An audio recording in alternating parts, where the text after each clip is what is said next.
जम्मू कश्मीर में पाकिस्तान की साजिशें रमजान के पाक महीने में भी नहीं थम रही। एक तरफ पाकिस्तान रिहायशी इलाकों पर गोली बरसाकर कायरता दिखा रहा है, तो दूसरी तरफ वतन की हिफाजत के लिए बीएसएफ के 2 जवानों ने जान न्योछावर कर दी। एक जवान फतेहपुर का रहने वाला था तो दूसरा देवरिया का। फतेहपुर के विजय की जल्द ही शादी होने वाली थी।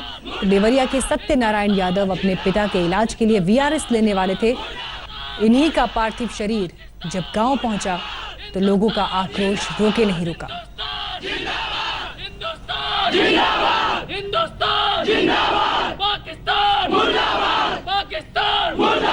सत्यनारायण जी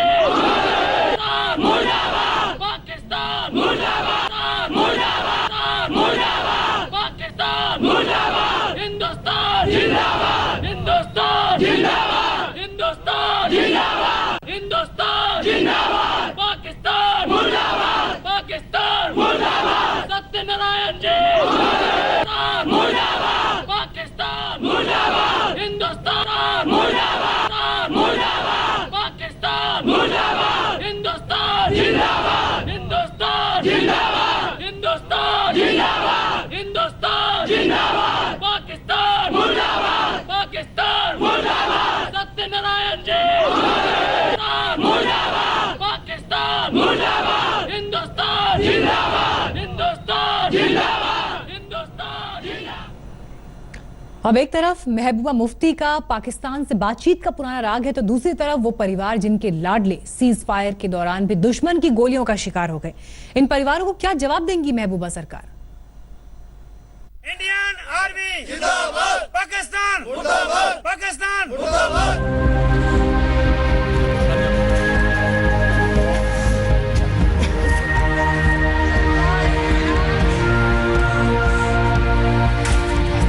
एक तरफ दहशत और गुस्सा है तो देश के दूसरे हिस्से में 2 परिवारों पर मातम का पहाड़ टूट पड़ा है। अखनूर में पाकिस्तानी फायरिंग का शिकार हुए बीएसएफ जवानों का परिवार गुमसुम अपने लाडलों के शव का इंतजार कर रहा है।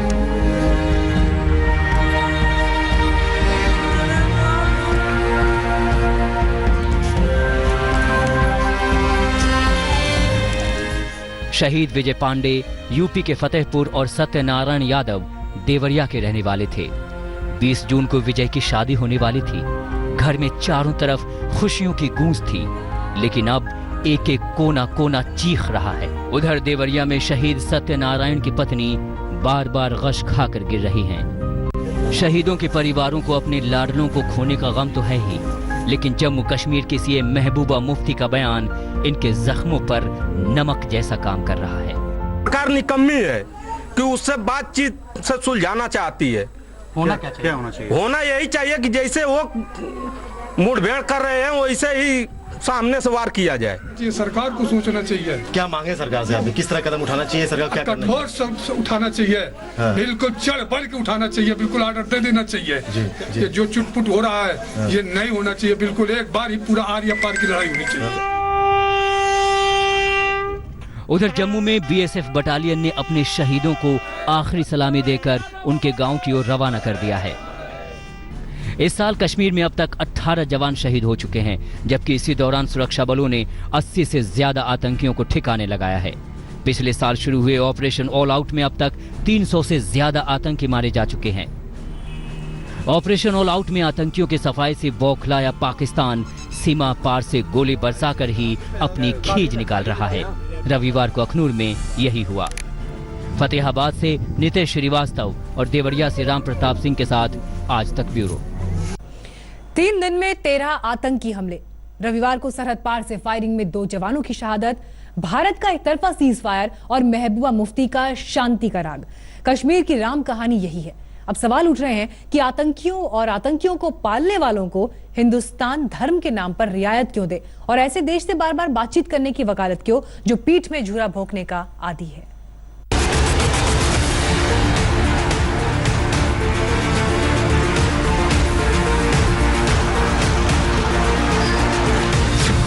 अखनूर में मोटार फायरिंग।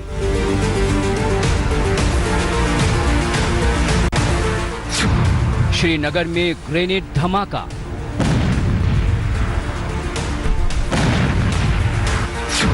पत्थरबाजों के बुलंद हौसले।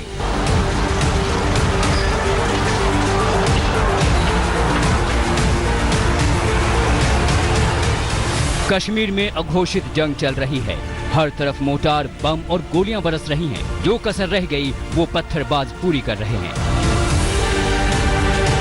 लेकिन मुख्यमंत्री महबूबा मुफ्ती शांति की बंसी बजा रही है। इस मधुर धुन पर तो रोम का नीरो भी शर्मा जाता। गरनेड से ना गोली से, गरनेड से ना गोली से, गरनेड से ना गोली से, गरनेड से ना गोली से। रविवार को जब महबूबा मुफ्ती बम और गोली के खिलाफ बोली की डफली बजा रही थी, उसी दौरान पाकिस्तानी फौज और उसके भेजे भाड़े के आतंकी कश्मीर के अलग अलग हिस्सों में बंदूक की बोली बोल रहे थे। अल सुबह अखनूर में सरहद से करीब 5 किलोमीटर दूर रिहायशी इलाकों में पाकिस्तानी रेंजर्स ने मोर्टार बरसाने शुरू कर दिए और इधर उसके भाड़े के आतंकियों ने एक के बाद 3 वारदातों को अंजाम दिया। सबसे पहले पुलवामा में नेशनल कॉन्फ्रेंस नेता के घर पर हमला बोला। उसके बाद पुलवामा के ही त्राल में आतंकियों ने सेना के कैंप को निशाना बनाया और रात होते होते अनंतनाग में बम से हमला कर दिया। वहाँ से लगातार एक पॉलिसी के तहत बॉर्डर में शिफ्ट करके कभी जम्मू, कभी सांबा, कभी अखनूर, राजौरी में क्रॉस बॉर्डर फायरिंग होती रहेगी। साथ ही साथ जो वैली में है उनके एक्शन, जो पत्थरबाजों को सपोर्ट करना है, उनको एड देनी है, वो भी जारी रहते हैं। रविवार को हुए 3 आतंकी हमलों में कोई बड़ा नुकसान तो नहीं हुआ, लेकिन अखनूर में पाकिस्तानी फायरिंग में हमारे 2 जवान शहीद हो गए और दर्जनों मकान तबाह हो गए। कश्मीर की आवाम महबूबा सरकार से पूछ रही है कि इस गोली का जवाब वो बोली से कैसे देंगी। इस मकान में आप देख सकते हैं कि इन दीवारों पर किस तरह ये निशान लगे हुए हैं। यहाँ पर पाकिस्तान ने रात भर ताबड़तोड़ जो है शेलिंग की है। हर मुंह तोड़ जवाब दो पाकिस्तान को, हम कितने दिन ही भागेंगे, रोज रोज थोड़ी भागना। अगर एक बार भागेंगे फिर आएंगे घर, फिर फायरिंग कर देते हैं। आज सुबह ये कोई आधे घंटे में 20 गोले पड़े हैं। पूरा गांव छोड़ के भाग गया। महबूबा मुफ्ती की पाकिस्तान और पत्थरबाजों से हमदर्दी नई बात नहीं है। सत्ता की तरह उनके ये ख्यालात भी विरासत में ही मिले हैं। इसी विरासत के बोझ तले जब तक पाकिस्तान और पत्थरबाजों के लिए उनकी आंखों से आंसू झरने लगते हैं और वो बातचीत की गुहार लगाने लगती हैं। जिंदगी जब जाती है वो वापस तो नहीं आती। इसका मकसद क्या है, मतलब क्या है? मैं उनको भी कहती हूँ, इनको भी कहती हूँ कि जम्मू कश्मीर में अमन के लिए, बरसगीर में अमन के लिए हिंद पाक दोस्ती जरूरी है। इसके बगैर कोई चारा नहीं है। इस बार भी रमजान के मौके पर उनका दिल इतना पसीजा कि उन्होंने सेना और सरकार से 1 महीने के सीज फायर की फरियाद कर दी। हैरत अंगेज तो ये रहा कि पाकिस्तान की रग रग से वाकिफ सरकार ने इसे मंजूर भी कर दिया। इतना ही नहीं, 29 मई को दोनों देशों के डीजीएमओ भी 2003 के सीज फायर समझौते को पूरी तरह से लागू करने पर सहमत हुए। लेकिन उसके बाद क्या हुआ, ये देखिए। डीजीएमओ की बातचीत के ठीक तीसरे दिन यानी 1 जून को कश्मीर में 6 आतंकी हमले हुए। 2 जून को सिर्फ श्रीनगर में ही 4 आतंकी हमले हो गए। 3 जून को अखनूर में पाक रेंजर्स ने गोलीबारी की। 3 जून को ही कश्मीर में 3 आतंकी हमले हुए।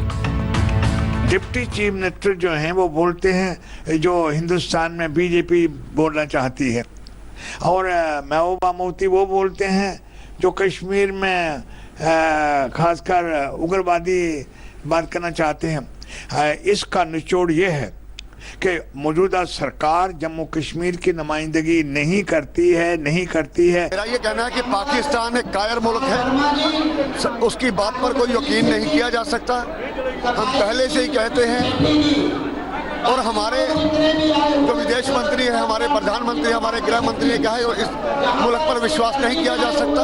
ये कायरतापूर्ण जो रवैया है, इसका कड़ा जवाब हमारे सैनिक अपने आप में सक्षम है। हालात सबके सामने हैं, महबूबा सरकार के भी, मोदी सरकार के भी और कश्मीर के अवाम के भी। पाकिस्तान जो बोलेगा वो करेगा नहीं, और जो करेगा वो न कभी बोलेगा न मानेगा।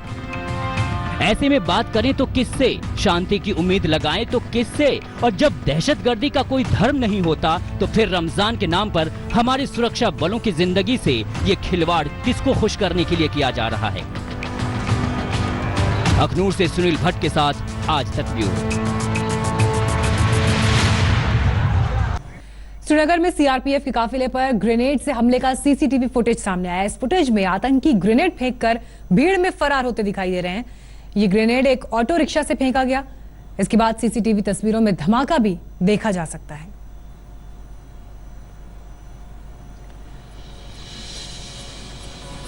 तो बीते 3 से 4 दिन में 13 आतंकवादी हमले दर्ज किए गए हैं और ये सब एक ऐसे वक्त में हो रहा है जब रमजान की दुहाई देकर सीज फायर की बात कही गई। लेकिन क्या सीज फायर सिर्फ एक तरफा हो, जबकि दूसरी तरफ आतंकियों की तरफ से कैसे निशाना बनाया गया सीआरपीएफ के काफिले को, उसकी तस्वीर आपके सामने।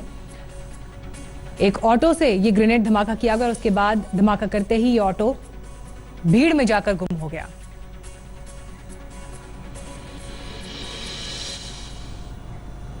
मॉर्निंग स्पेशल में इतना ही। वक्त एक ब्रेक का है, लेकिन 11 बजे खबरों का डबल डोज लेकर हाजिर होंगे 1 और 11 में। साथ ही खबरों के साथ ऑनलाइन जुड़े रहिए आज तक की मोबाइल एप्लीकेशन के जरिए या विजिट करिए वेबसाइट aajtak.in। लेटेस्ट खबरों के लिए यूं ही देखते रहिए आज तक और इस वीडियो के पसंद आने पर लाइक, शेयर एंड सब्सक्राइब करना ना भूलें।